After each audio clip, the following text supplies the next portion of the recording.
Artistii jaalatamaa fi beekamaa kan ta'e artistiin Andualem Gosaa wallee haaraadhaan dhufaa jira.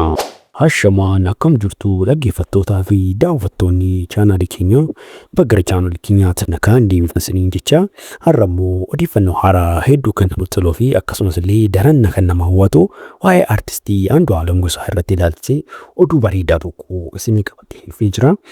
Egaa amma xumuraatti nu wajjin tura.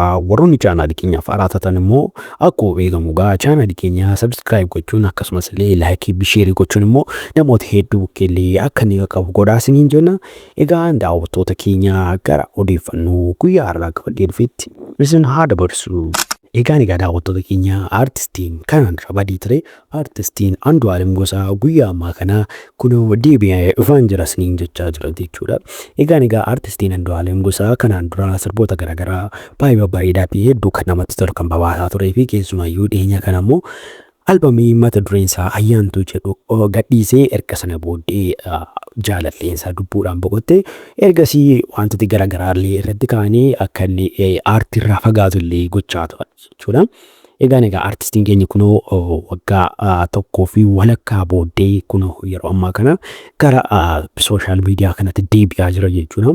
Egaa akka inni toora feesbuukii abdii irratti dubbateeni yeroo dhiyootti sirba harargiidhaanii shaggooyyeedhaan dhufaan jira jedhee karaa toora miidiyaalee dubbatee jira jechuudha. Egaa artistii keenya jaalatamaa fi beekamaa kana akkamittiin simattu suniin jecha warroonni artistii keenya kan akka inni nagaan deebi'aa akka inni dafee deebi'u akkasumas illee nagaan simattan illee koomentii jalatti lakkoofsa 2 barreessuun dagatinaa isiniin jecha. Egaa artistii keenya kana immoo dafii nu kottu jennaanii sirba isa bareedaa kanaanis akka itti nu baartu abdii qabna jennaanii. Egaa daawwattoota keenya akkuma beekamu artistiin keenya kun YouTube chaanaalii mataa isaatii qaba jechuudha.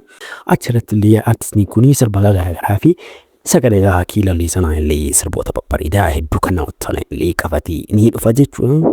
Egaa daawwattoota keenya odeeffannoo keenya irraa bukkana turii artistii keenya kana immoo akka abdiin abdii qabna jechuudha. Egaa daawwattoota keenya viidiyoo keenya kana dhumaamuu hammaatti waan daawwattaniif galatoomaatiin jecha viidiyoo kan biraan walitti deemnutti immoo gama keenyaan nagaatti.